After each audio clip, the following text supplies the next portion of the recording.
बांगलादेशातल्या परिस्थितीबद्दल परराष्ट्र व्यवहार मंत्री एस जयशंकर यांनी आज संसदेच्या दोन्ही सभागृहात निवेदन दिलं। बांगलादेशमध्ये आरक्षण रद्द करण्याच्या मागणीवरून सुरू झालेल्या विद्यार्थी आंदोलनाने लवकरच हिंसक वळण घेतलं। तेव्हापासून भारताचे या सर्व घडामोडींकडे बारीक लक्ष होतं, असं जयशंकर यांनी सांगितलं। सर्वोच्च न्यायालयाच्या आरक्षण रद्द करण्याच्या निर्णयानंतरही तिथे आंदोलन सुरूच राहिलं। पंतप्रधान शेख हसीना यांनी राजीनामा द्यावा अशी आंदोलनकर्त्यांची एकमेव मागणी होती।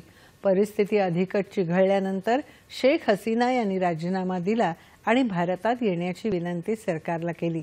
त्यांच्या विनंतीनुसार भारताने त्यांची व्यवस्था केली असून काल शेख हसीना दिल्लीत आल्याचं त्यांनी सांगितलं।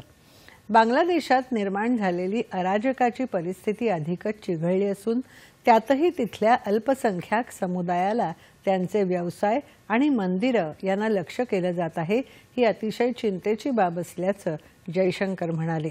सध्या असलेली व्यवस्था या समुदायांचं संरक्षण करेल अशी भारताची अपेक्षा आहे, असं जयशंकर म्हणाले। तिथली परिस्थिती अद्याप बिकट आहे।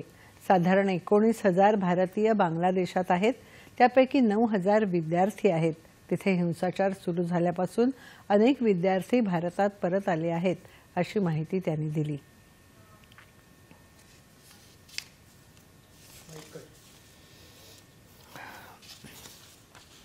We are in close and continuous touch with the Indian community in Bangladesh through our diplomatic missions.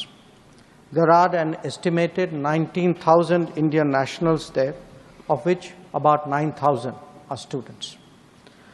The bulk of the students, however, have already returned to India in the month of July on the advice of the High Commission.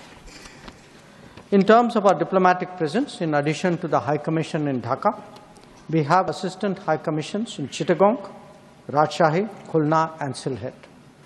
It is our expectation that the host government will provide the required security protection for these establishments.